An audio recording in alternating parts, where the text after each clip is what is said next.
First and foremost, I just want to welcome everyone here tonight.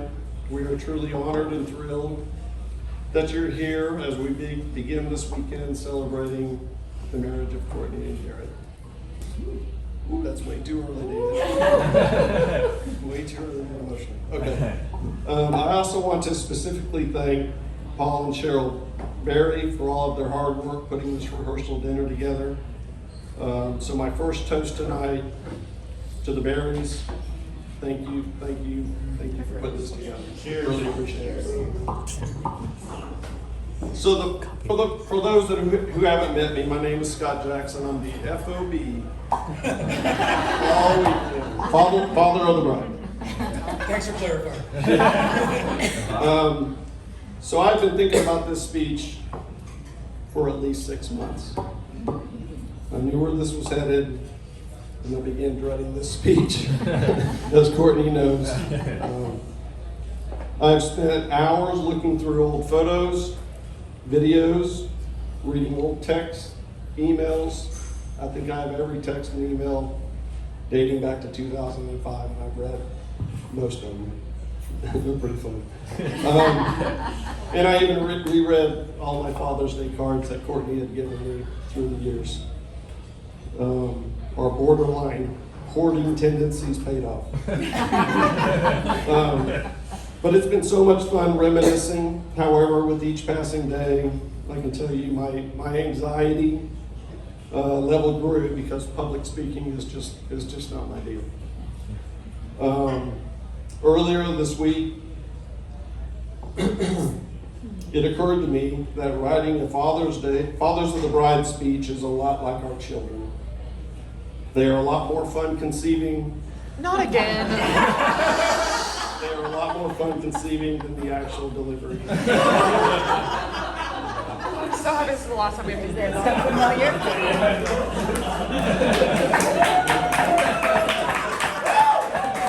We didn't like it at my wedding. We're done. God, respect.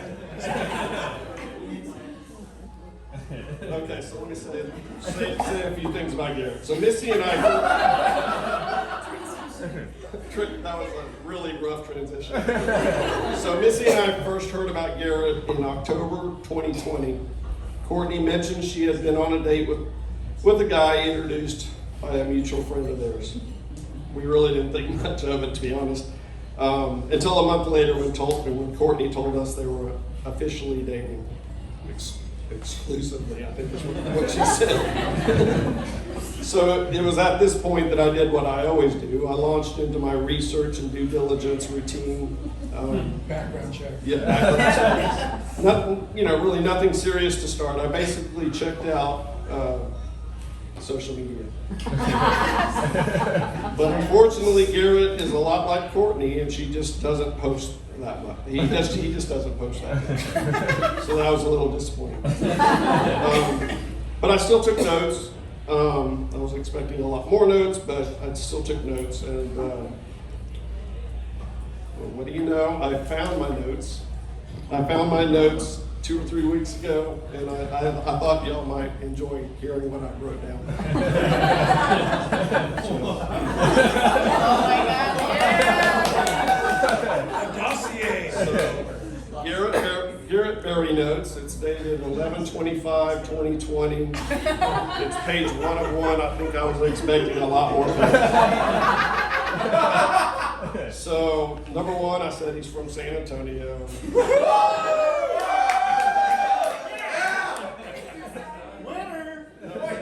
Number 2, he graduated from Texas A&M. That was a big plus. And then I wrote, apparently he kicked a field goal during halftime. 25. Then I just wrote, ask Courtney. And apparently some of his friends now call him the field goal guy. Yeah, which was a little weird. And then I saw pics of him fly fishing, and I put a little plus mark. Because I love fishing. And then I wrote, he loves San Antonio Spurs, and I put a little minus mark over there. His dad loves Texas Longhorns, and I put 2 minus marks. And then the last thing I said, needs to shave. Hey, I put that too.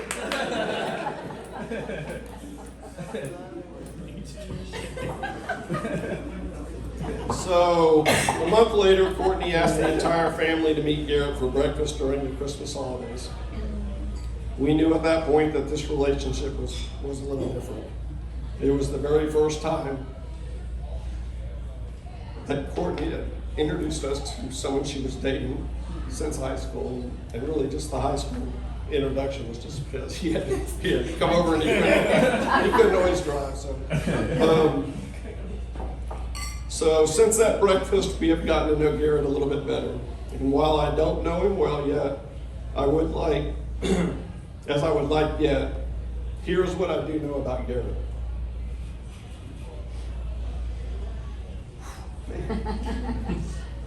He is steadfast. We had we had a couple of really tough conversations along the way, and he never wavered. He never shied away from the tough conversations, and that was very, very impressive to me. And it gave me a lot of confidence that he will fight for my daughter and their marriage going forward, no matter how tough things get. Number two, he loves Jesus Christ. Number three, he makes my daughter happier than I've seen her in years. And number four, he loves my daughter unconditionally, and I have no doubt about that. So Garrett, I want you to know that you have our full, unconditional support to marry our daughter tomorrow. We are 100% in y'all's corner, and will be forever. And we are excited for you to join our family. So my second toast tonight is to Mr. Garrett Berry. Thank you for loving my daughter and making her so happy. Cheers. Cheers. Cheers.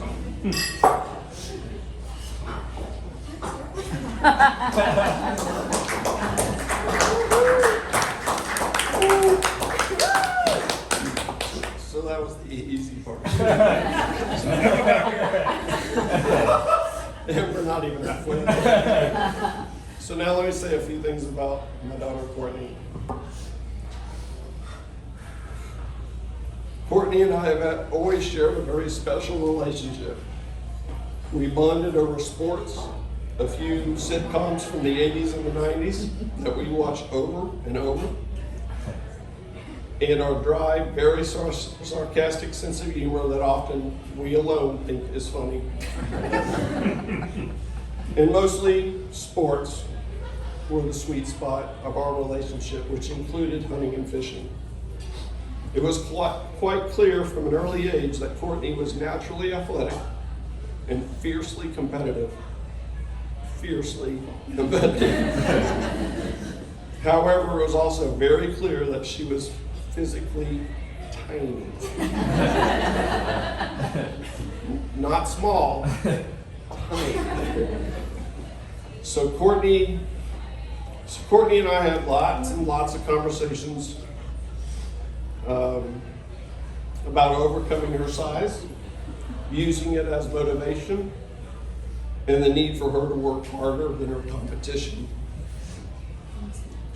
Life lessons taught through sports. Although Courtney played a wide variety of sports growing up, she eventually settled on swimming, with probably a little nudging from mom and dad. She joined her first summer swim team when she was 9 years old. She loved it her first year, but by her second summer, she was clearly getting tired of not winning. For what it's worth, this is Courtney's disappointed look, and we saw it over and over her second year.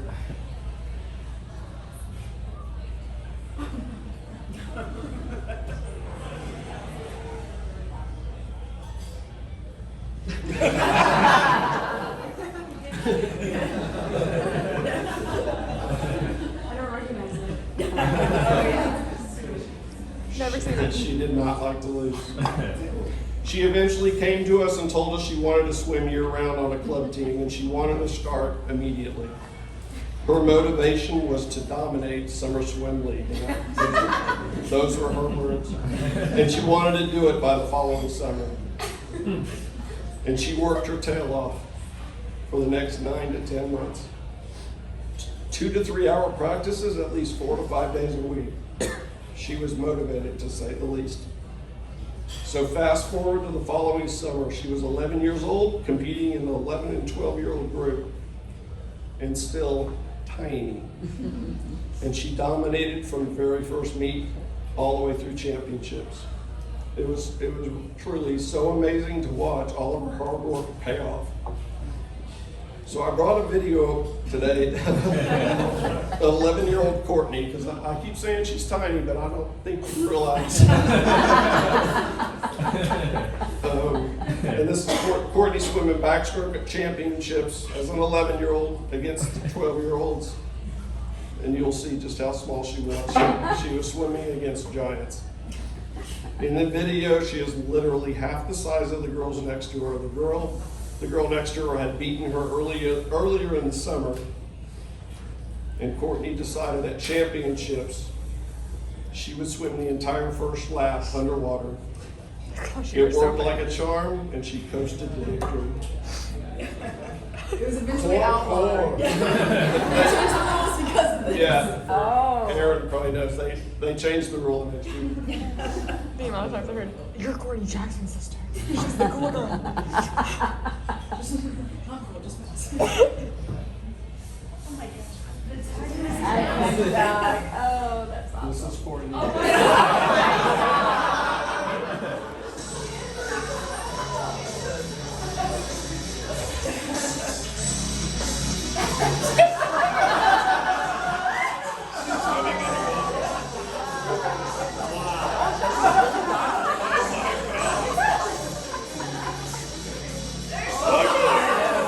That's amazing.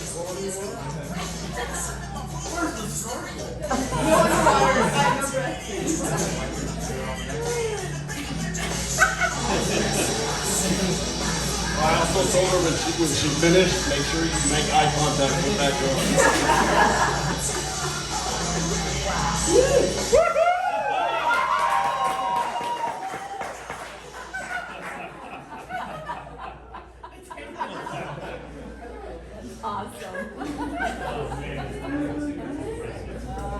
So Courtney spent a total of 10 years on our summer swim team.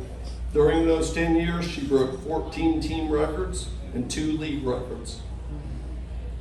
3 of those records that she broke were over 35 years old when she broke them. Courtney next set her sights on swimming for her high school team. They had a fantastic team, including Miss Sarah Ainfrey. They were district and regional champions all 4 years, and it wasn't even close. They finished in the top 6 of the state championships all 4 years, including third twice and second their senior year. With a few breaks, they would have been state champs. She swam at the state championships all 4 years as part of the relays, but her main goal and her primary goal was to qualify for state in an individual event. She had come close all 3 years, but she just fell a little short. Heading into her senior year, her best chance was in the 100 fly. She won districts, but she needed to win regionals in order to qualify for the state championships. After prelims, she was seated second heading into the finals, but she was 2.5 seconds behind the top qualifier. For those that don't know much about swimming, that's a lot. That seemed almost impossible to overcome, and we left the natatorium that day feeling very discouraged. Okay. I went back to the hotel and I started studying all the times and all the splits for that top qualifier, looking for anything I could find to help give some hope. After a couple of hours, I became convinced Courtney had a chance to win. But I had to convince Courtney. So I went, so I sent her a very long text. We weren't staying with them. Coach had already said no communication with them. This was too important, so I broke the rules. I told her to expect the girl to be way ahead after the first 50 yards. So 100 yard is up, back. So for the first 50, I just told her you're going to be at least a body length behind. I begged her repeatedly to not give up despite the large lead, because this girl's last 25, which is the last lap coming back, just wasn't that great. And I knew if I could convince Courtney to stay close, I knew that her competitiveness would kick in. I told her at the 50 turn, you gotta go get her. You gotta go get her. After the second turn and begin to close that gap. I said, try to be on her hip by the last turn. I just wasn't convinced that this girl had ever had anyone close to her at that last turn, and she would just coast home because she had such a big lead. And I really thought that if that girl felt some pressure, and if she came off the wall and saw you, she might falter. And then just get it out the last 25 yards. Just trust in your training and let it fly. The text I got back from Courtney wasn't much, so I couldn't really tell if I had convinced her or if she was just placating me. However, the next day I was shooting the meat as I always did from the deck, and I could just tell Courtney was all in. She was locked. I was the team photographer, but for the very first time in my entire 4 years for swimming at Stratford, I put my camera up and I joined my wife and the rest of the team's parents in the stands just to watch. I had never just watched, I was always shooting.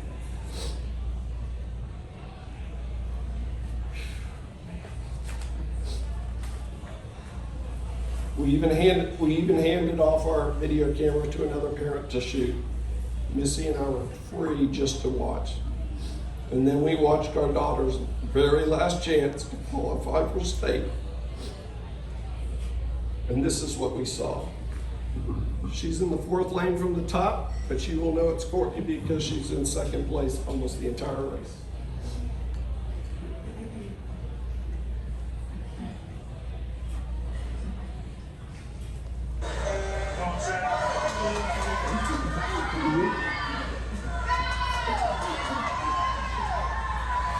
Courtney's over. Is this butterfly?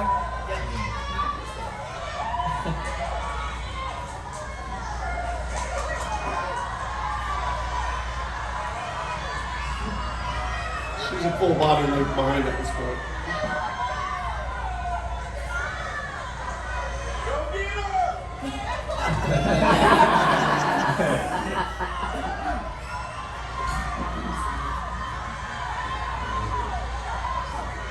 She's still a body length behind. You said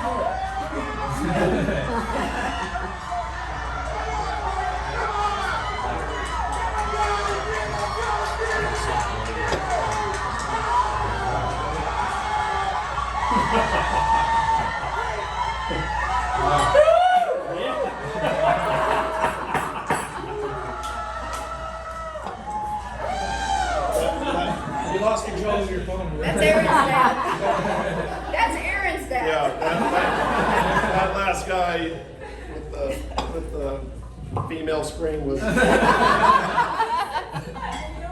once a year.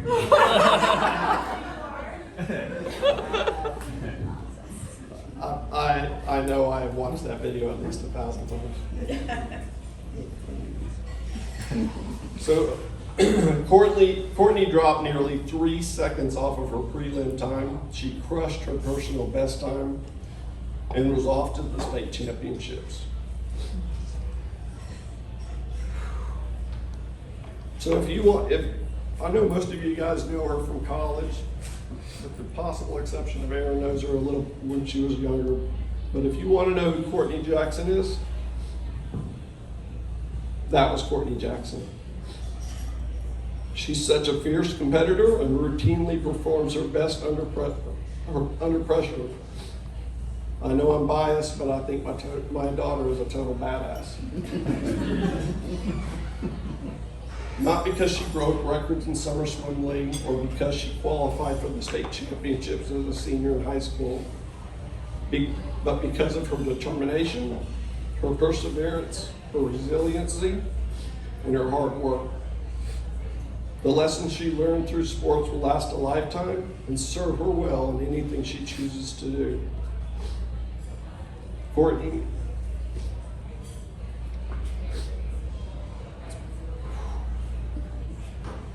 it's been an honor and an absolute joy to be your dad for the last 25 years. I'm so proud of the young lady you have become. I love you more than you will ever know. And I can't wait to see what life has in store for you and Garrett. We're almost there.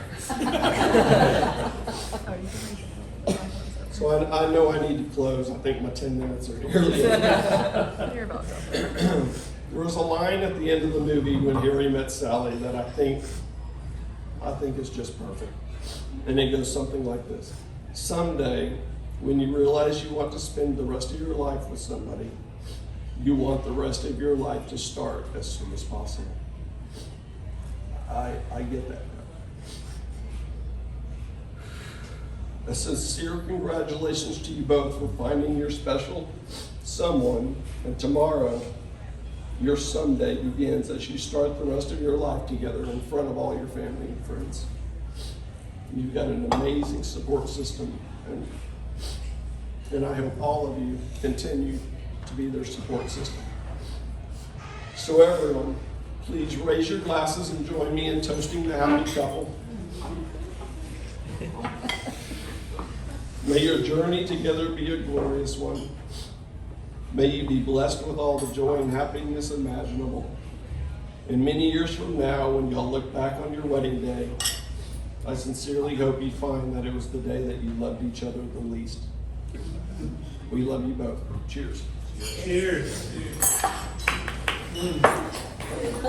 Nice job, Scott.